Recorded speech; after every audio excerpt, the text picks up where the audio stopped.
Assalamualaikum warahmatullahi wabarakatuh. Apa kabar Bapak dan Ibu sekalian? Semoga hari ini selalu diberkahi dengan kesehatan, ketenangan, dan kebahagiaan.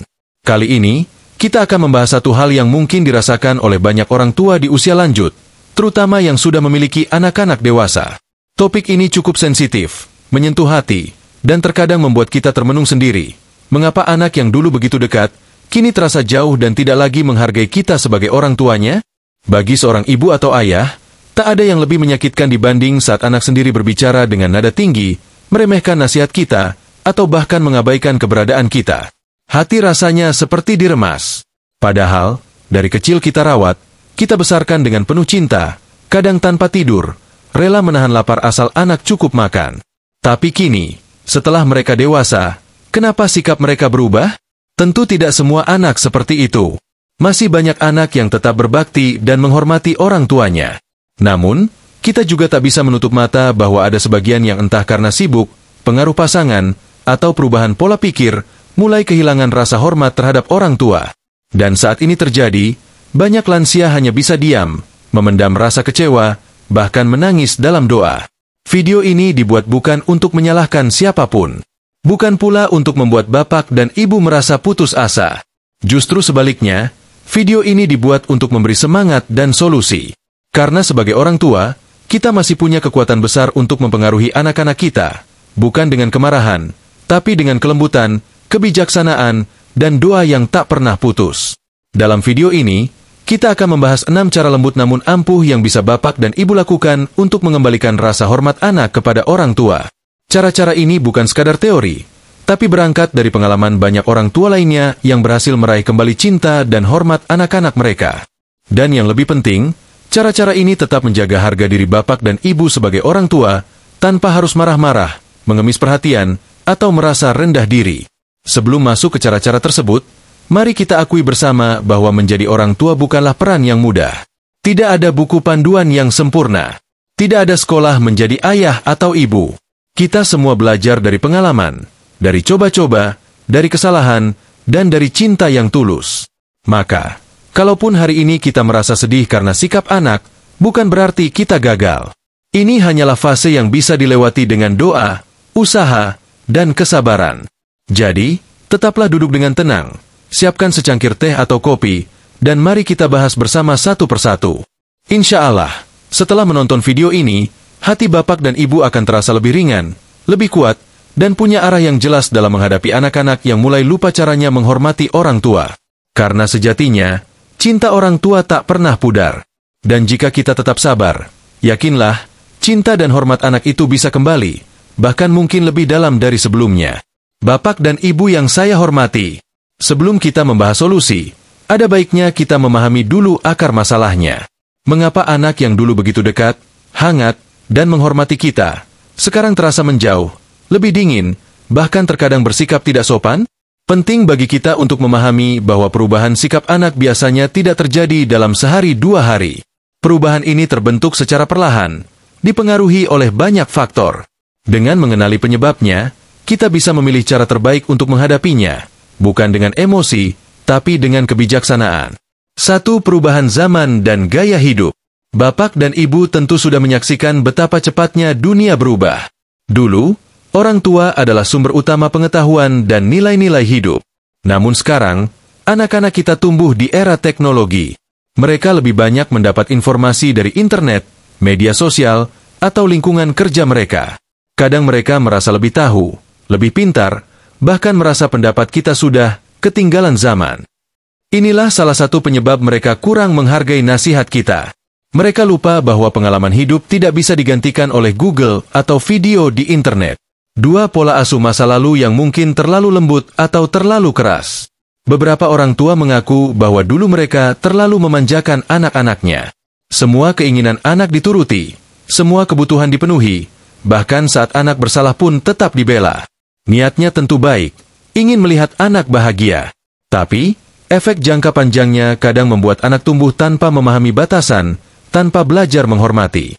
Sebaliknya, ada juga orang tua yang dulu terlalu keras. Disiplin yang berlebihan, hukuman fisik, atau kata-kata kasar mungkin dulu dianggap sebagai bentuk didikan, tapi di mata anak, itu bisa meninggalkan luka. Saat dewasa, luka itu bisa berubah menjadi jarak atau sikap tidak hormat. 3. Anak terlalu sibuk dengan kehidupan mereka. Anak-anak kita sekarang hidup di zaman yang serba cepat. Tuntutan pekerjaan, tekanan ekonomi, dan masalah rumah tangga mereka sendiri seringkali membuat mereka lupa menengok orang tua. Bukan karena benci, tapi karena lelah dan pikiran mereka terlalu penuh.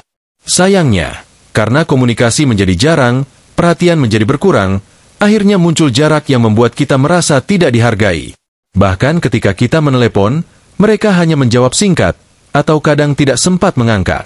4. Pengaruh pasangan hidup atau lingkungan. Kadangkala, perubahan sikap anak bukan berasal dari diri mereka sendiri, tetapi karena pengaruh pasangan atau lingkungan tempat mereka tinggal. Ada menantu yang kurang menyukai orang tua pasangan, lalu perlahan memengaruhi anak agar menjauh. Ada pula teman atau rekan kerja yang menanamkan pola pikir bahwa hidup harus mandiri, jangan terlalu dekat dengan orang tua.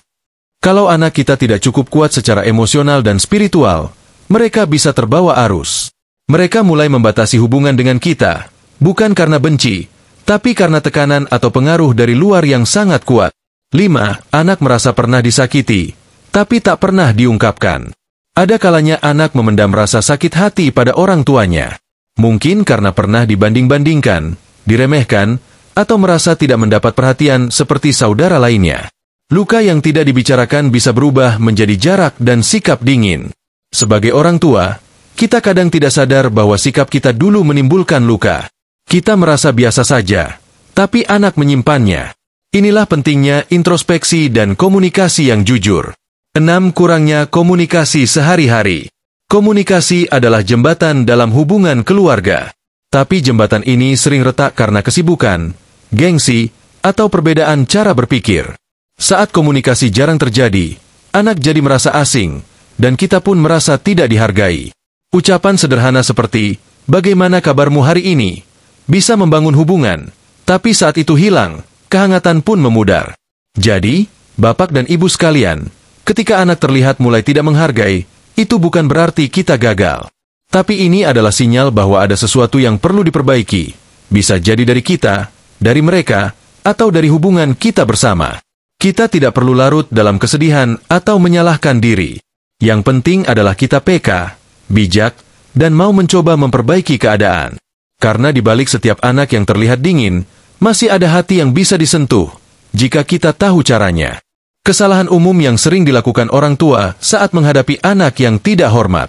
Saat hati orang tua terluka karena sikap anak yang mulai tidak menghargai, wajar jika kita merasa kecewa, sedih, atau bahkan marah. Perasaan-perasaan itu manusiawi, apalagi jika kita sudah memberikan segalanya untuk anak. Namun sayangnya, dalam kondisi emosi yang tidak stabil, banyak orang tua justru melakukan hal-hal yang tidak membantu memperbaiki hubungan, bahkan bisa memperburuk situasi. Di bagian ini, mari kita bahas beberapa kesalahan umum yang sering dilakukan orang tua saat menghadapi anak yang tidak lagi menunjukkan rasa hormat. Bukan untuk menyalahkan siapapun, tapi sebagai bahan refleksi agar kita tidak mengulangi pola yang sama. 1. Membalas dengan kemarahan dan nada tinggi.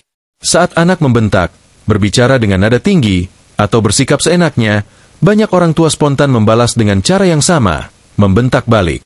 Tujuannya mungkin agar anak sadar bahwa mereka sudah kelewatan. Tapi kenyataannya, bentakan hanya memperbesar jarak. Anak mungkin malah merasa diserang dan membalas lagi dengan lebih keras. Akhirnya, komunikasi berubah menjadi perang kata-kata. Hubungan semakin dingin, bahkan bisa putus sama sekali. Padahal, sebagai orang tua, kita punya kuasa untuk meredam, bukan membakar. 2. Diam dan memendam, lalu menyimpan dendam.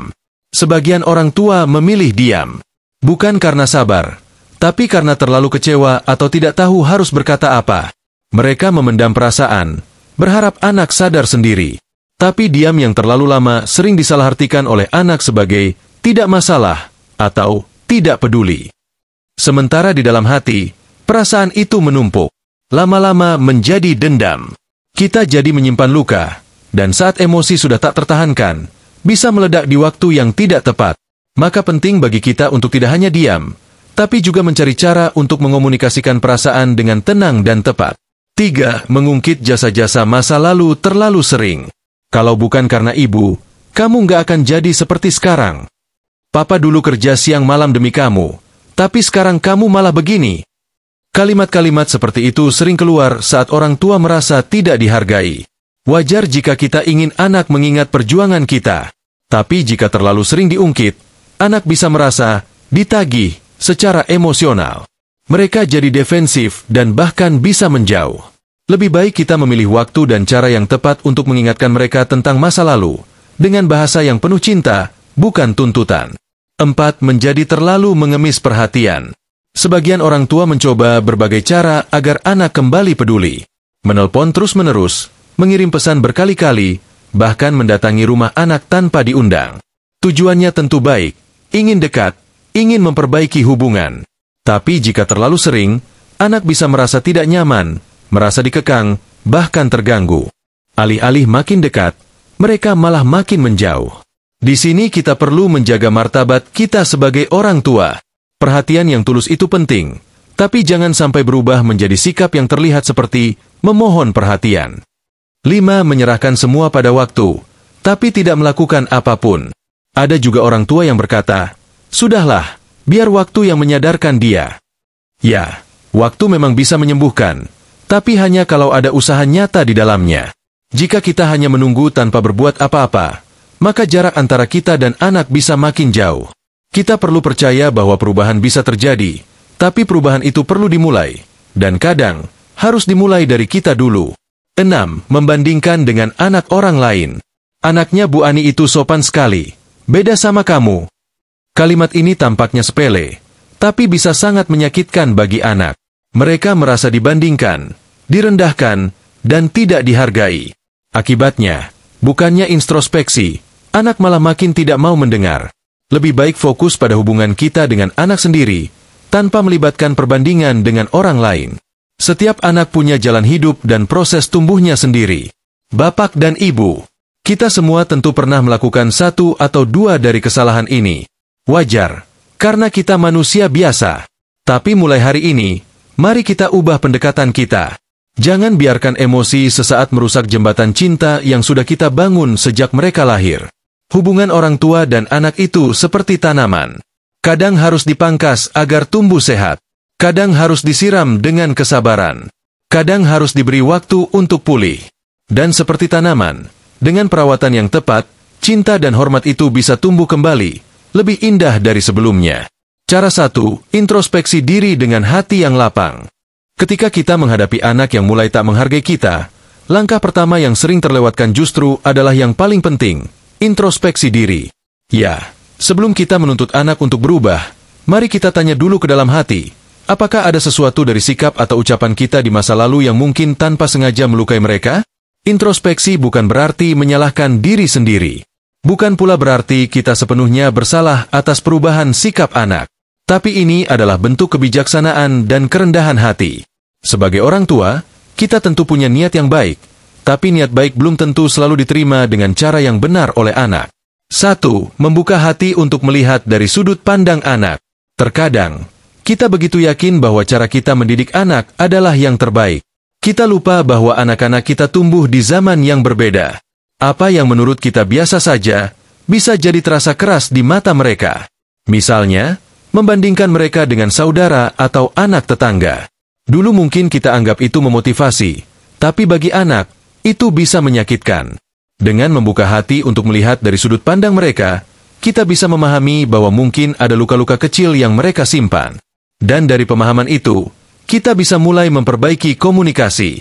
2. Merenung tanpa menyesali diri secara berlebihan.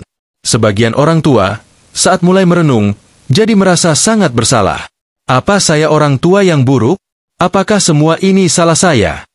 Jangan sampai introspeksi berubah menjadi penyesalan yang melemahkan. Kita tetap harus kuat dan menerima bahwa setiap orang tua pasti pernah membuat kesalahan. Yang penting adalah kesediaan untuk memperbaiki, bukan larut dalam penyesalan. Kita bisa mengambil waktu sejenak dalam keheningan, mungkin saat habis salat, atau saat duduk sendiri, dan mengingat kembali bagaimana hubungan kita dengan anak dari masa kecil hingga sekarang. Bukan untuk mengungkit luka, tapi untuk melihat peluang memperbaiki.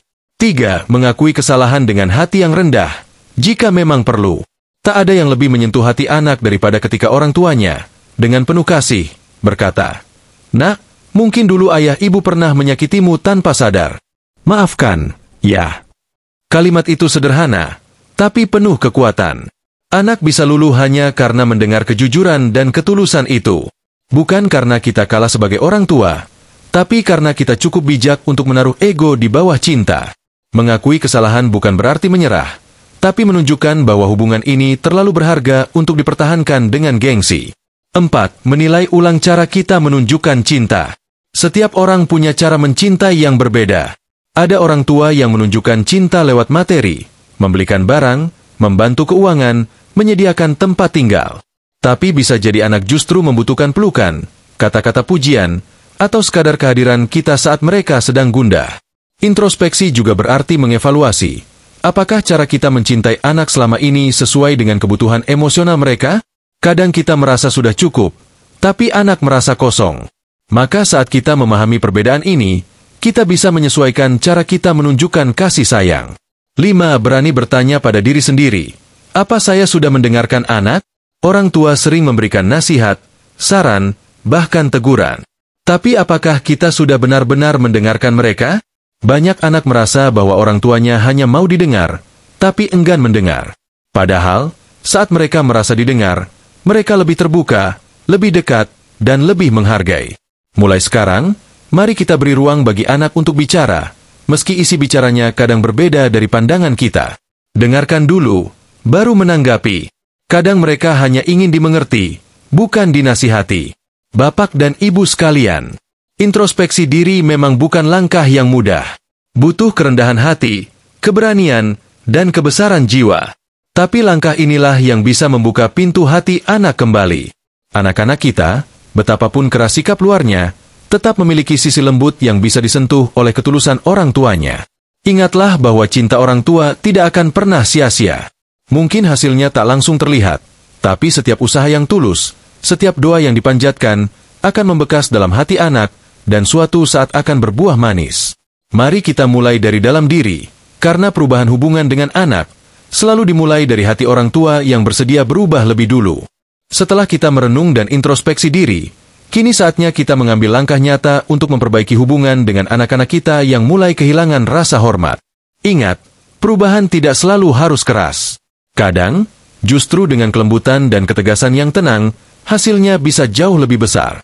Mari kita mulai dengan 2 langkah pertama yang bisa bapak dan ibu lakukan. Bukan hanya untuk membuat anak menghargai, tapi juga untuk menumbuhkan kembali kedekatan dan kehangatan yang dulu pernah ada. Cara 2. Bangun komunikasi dengan ketenangan, bukan emosi.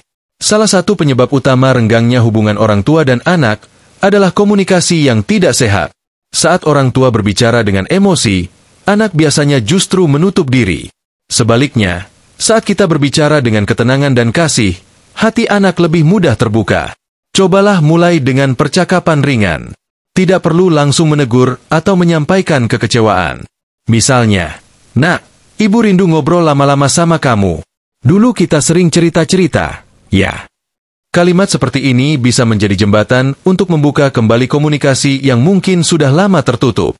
Lalu, saat anak mulai membuka diri, tahan diri untuk tidak langsung menasihati atau menghakimi.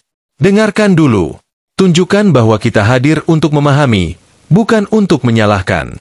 Kadang, anak hanya butuh didengarkan tanpa diberi solusi. Dengan mendengarkan dengan hati, kita sedang mengobati luka yang tak terlihat. Bapak dan ibu juga bisa menggunakan momen-momen sederhana untuk memulai komunikasi. Misalnya saat makan bersama, saat menelpon, atau bahkan lewat pesan singkat. Jangan tunggu momen besar. Cinta dan hormat itu tumbuh dari hal-hal kecil yang dilakukan dengan rutin dan tulus. Dan satu hal yang perlu diingat, ketenangan itu menular. Jika kita tenang, anak pun akan ikut tenang. Jika kita marah, anak juga akan membentengi diri. Maka, jadilah teladan dalam cara berkomunikasi. Tunjukkan bahwa orang tua tidak perlu teriak untuk didengar. Cukup dengan hati yang tulus dan kata yang lembut. Cara 3. Tunjukkan batasan dengan kasih sayang. Seringkali, orang tua berpikir bahwa menunjukkan kasih sayang berarti menuruti semua keinginan anak, bahkan ketika mereka sudah dewasa. Kita takut dianggap tidak sayang jika kita berkata, "tidak," atau menegur sikap mereka yang salah. Padahal, kasih sayang yang sehat justru perlu batasan yang jelas. Jika anak mulai bersikap kasar, bicara seenaknya, atau melupakan tanggung jawabnya sebagai anak, kita perlu menyampaikan dengan cara yang tegas tapi tetap penuh cinta. Misalnya, "Nak, ibu sedih kalau kamu bicara seperti itu. Ibu tetap sayang kamu, tapi tolong jaga bicara kita. Kita ini keluarga. Saling hormat itu penting." Tegas bukan berarti marah. Tegas berarti berani menyatakan bahwa kita punya nilai dan harga diri sebagai orang tua. Kita tetap mencintai anak kita, tapi kita juga punya batas. Dengan menyampaikan itu secara konsisten, anak akan belajar bahwa mereka tidak bisa memperlakukan orang tua seenaknya. Batasan ini juga bisa berupa sikap. Misalnya, jika anak hanya datang saat butuh uang tapi tidak pernah menunjukkan perhatian, bapak dan ibu bisa dengan lembut mengatakan, "Ibu senang bisa bantu kamu, tapi ibu juga ingin kamu sesekali datang bukan hanya saat butuh." Dengan begitu, anak mulai sadar bahwa orang tua bukan sekadar tempat meminta, tapi sosok yang perlu dihargai secara utuh, dengan waktu, perhatian, dan sikap hormat. Bapak dan ibu, komunikasi yang sehat dan batasan yang penuh kasih adalah fondasi hubungan yang kuat. Kita tidak perlu berubah menjadi keras untuk dihormati. Justru dengan kelembutan yang terarah dan ketegasan yang tenang, anak-anak akan belajar kembali tentang arti menjadi keluarga. Kadang mereka hanya lupa, tapi dengan pendekatan yang bijak, mereka bisa kembali ingat. Dan saat itu terjadi, hubungan kita akan menjadi lebih dalam, lebih kuat, dan lebih hangat dari sebelumnya. Kita telah membahas pentingnya komunikasi yang tenang dan batasan yang penuh kasih. Kini, mari kita lanjutkan ketiga cara terakhir yang tak kalah pentingnya.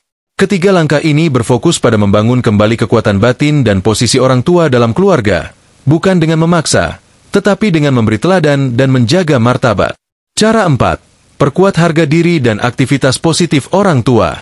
Salah satu penyebab anak mulai kurang menghargai orang tua adalah ketika mereka merasa orang tuanya sudah tidak mandiri, tidak berdaya, atau hanya menghabiskan waktu dengan keluhan. Tentu bukan maksud kita untuk terlihat lemah, tapi kadang usia membuat kita lebih banyak diam, atau merasa tak berguna karena sudah tidak bekerja lagi. Namun bapak dan ibu, justru di usia senja ini, penting bagi kita untuk tetap menunjukkan semangat hidup. Tetap aktif, tetap punya tujuan, walau sederhana. Misalnya dengan berkebun, ikut pengajian, menulis diari, membuat kerajinan tangan, membantu tetangga, atau belajar hal-hal baru. Ketika anak melihat orang tuanya tetap aktif, mandiri, dan bahagia, mereka akan melihat sosok yang patut dihormati, bukan dikasihani. Ini bukan soal menjadi muda kembali, tapi soal menunjukkan bahwa kehidupan terus berjalan dengan bermakna, bahkan di usia 60, 70, atau 80 tahun. Harga diri orang tua bukan ditentukan dari materi, tapi dari bagaimana kita memandang diri sendiri. Jika kita bangga menjadi orang tua yang bijak dan kuat, anak-anak pun akan melihat kita dengan rasa hormat yang baru. Cara 5. Libatkan anak dalam aktivitas keluarga atau nostalgia masa lalu. Hubungan orang tua dan anak yang renggang seringkali bisa dijembatani kembali lewat kenangan dan momen kebersamaan. Ajak anak, meski sudah dewasa, untuk terlibat dalam aktivitas keluarga yang ringan tapi bermakna. Misalnya, undang mereka makan bersama di rumah seperti dulu waktu kecil. Ajak mereka menonton album foto lama, mengenang cerita lucu masa kecil, atau ulang tahun keluarga. Nostalgia memiliki kekuatan luar biasa untuk meluluhkan hati yang dingin. Kenangan-kenangan itu bisa membangkitkan rasa hangat di hati anak. Mereka teringat betapa besar cinta dan perjuangan orang tua mereka. Dan dari situ, benih rasa hormat dan cinta bisa tumbuh kembali. Jika jarak atau kesibukan membuat anak sulit hadir, kirimkan pesan atau foto-foto lama sambil menulis kalimat sederhana, seperti, "Ingat ini, Nak? Waktu kamu kecil, kita sering ke tempat ini." Kata-kata penuh kenangan seperti itu bisa mengetuk pintu hati anak, lebih dalam daripada nasihat panjang.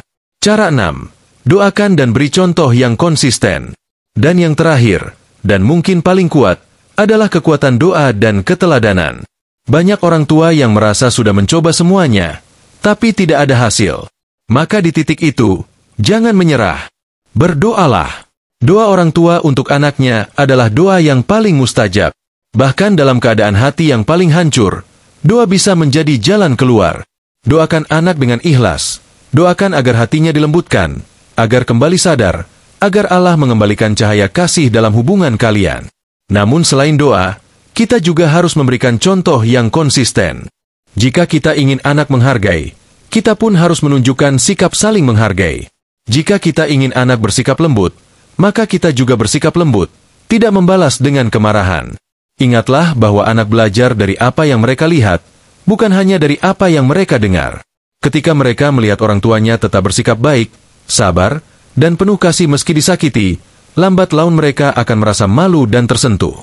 Bapak dan Ibu yang saya hormati, 3 cara ini, menjaga harga diri, menciptakan momen hangat, dan mengandalkan doa serta teladan, adalah pondasi untuk memulihkan hubungan.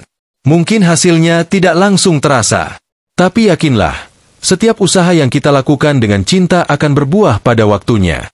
Anak-anak kita, meskipun kini keras dan terlihat jauh, tetaplah anak yang dulu kita peluk, kita rawat, dan kita cintai.